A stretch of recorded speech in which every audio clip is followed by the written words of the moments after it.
Hey, in this video, we're going to go over three major evidence doctrines that you'll have to deal with if you're going to be a litigator in criminal court, or if you are someone that you know is going through the process of gearing towards a criminal trial. These three doctrines are relevance, hearsay, and authentication. And what this is as a general rule of relevance, is that relevant evidence is any evidence that makes a fact and consequence more or less probable. And there is a general rule that all relevant evidence is admissible. Now, the courts have created some exceptions to this. Some are evidentiary and some are procedural. Procedural exceptions would be the evidence is suppressed for constitutional violations.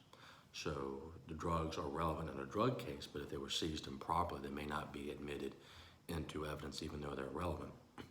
Another common way to keep relevant evidence out is what's called a 403 balancing test. 403 is just the code article of the evidence code that deals with excluding relevant evidence. And basically it is the judge that says, hey, this may be relevant evidence, but it is just so prejudicial. The prejudicial effect that this will have on the case outweighs the value to establish a fact, okay? So what's a common example of that? Well, in a murder case, you need to prove a dead body. So there's going to be a coroner talking about the examination, and often the state likes to show pictures of the dead body.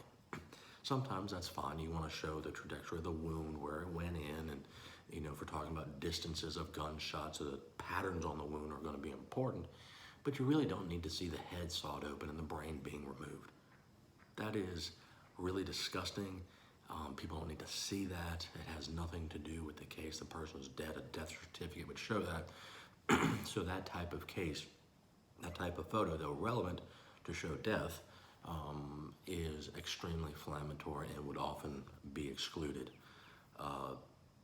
Another evidentiary doctrine you're going to hear about is hearsay.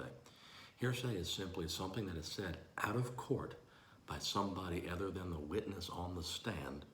And the purpose of the witness getting into that testimony is to say whatever they heard by somebody else is true. So it's being offered for the truth of the matter asserted. So if it is a situation where I'm saying, hey, Jane told me Johnny confessed to the crime, that is hearsay. Jane would need to testify that Johnny confessed to her about the crime. Why is this? Well, the jury needs to have the opportunity to judge the credibility of Jane. Okay, they can't do that through me. So they want to see, does Jane come across as a believable witness? Are there things about Jane that make her unreliable? Is she biased in any way? Is she a known liar because she has a amount of convictions for things like stealing or perjury? Those are all important things, and so the opportunity to cross-examine your accuser there is negated by putting in the hearsay evidence. Now, there's a variety of exceptions to the hearsay rule, and there's a variety of exemptions to the hearsay rule. An exception are things that are considered hearsay, but they're presumed to be reliable enough that we're going to allow them in. Those would be, data or public records, things of that nature. We'll go over that in another video. Exemptions would be types of statements that we're just going to say as a matter of law are not hearsay.